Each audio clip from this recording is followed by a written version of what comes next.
But don't they have that right? Like someone would say, yeah, if someone smashes your window, you have the right to yell back. Like why? Why would? What do you mean they have the right? I'm not sure. I would agree that anybody has the right. To Okay, but yell that's at how anybody. a lot of people think. Is like someone wrecks my stuff, I have the right to defend myself and express to say you're an idiot for doing that. Why is it better to do it? To first understand your unmet needs and then to deal with it the way you're suggesting. So basically, if I would say you're an idiot for doing that, first of all, is how do I know they're an idiot for doing that?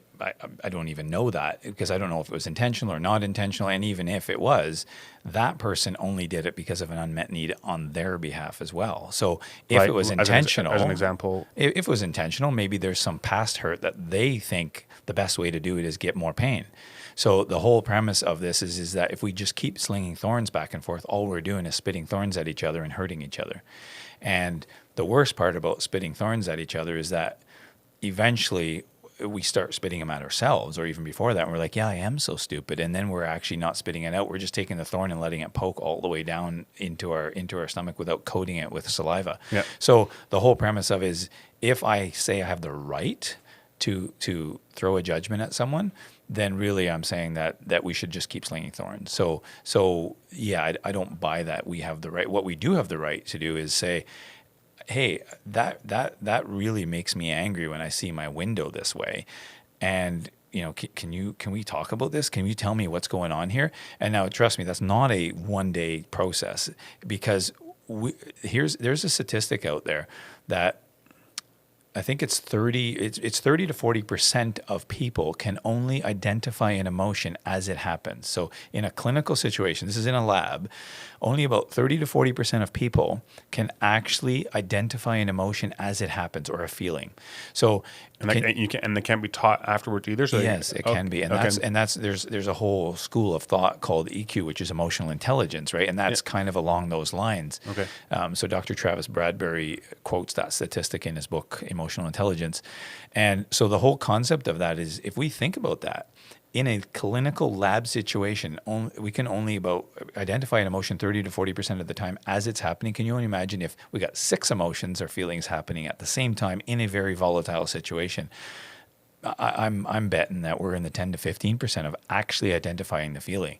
And now here's the key. If I can't identify the feeling, I can then not identify the need underneath. So I've already gotten dragged into this quagmire of emotions, and now we're just throwing emotions at each other. Yeah. So the whole premise is if I can understand that I became angry when the ball hit my window, that anger comes from my unmet need, not from the ball or anything. It's just the ball caused an event. That event then had one of my needs not getting met, and then the feelings come from that.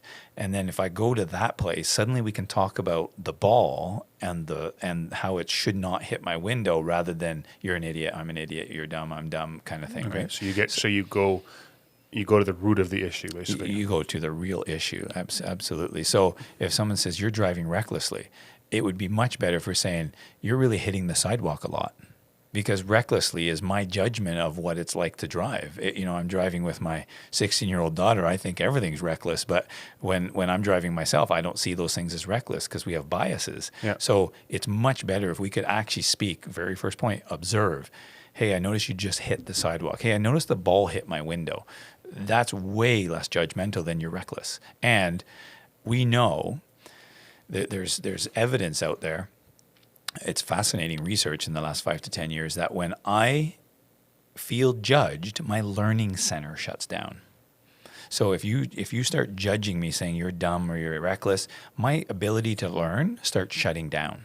Okay, so let's take the driving example. I feel that if we're driving together and I'm slamming into curbs and you say, hey, I notice you're slamming into curbs, And I wouldn't even use the word slamming. I would say you're hitting the curb. Okay. Because slamming is a judgment of how hard. Okay. So you're hitting into curbs. My perception of that is going to be not a judgment. So then I'm also going to think it must not be that big of a deal to William.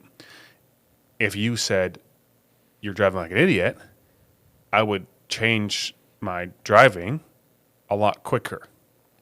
If you're going to process that thorn, but that's the thing. We're now expecting everybody to be able to process you're an idiot.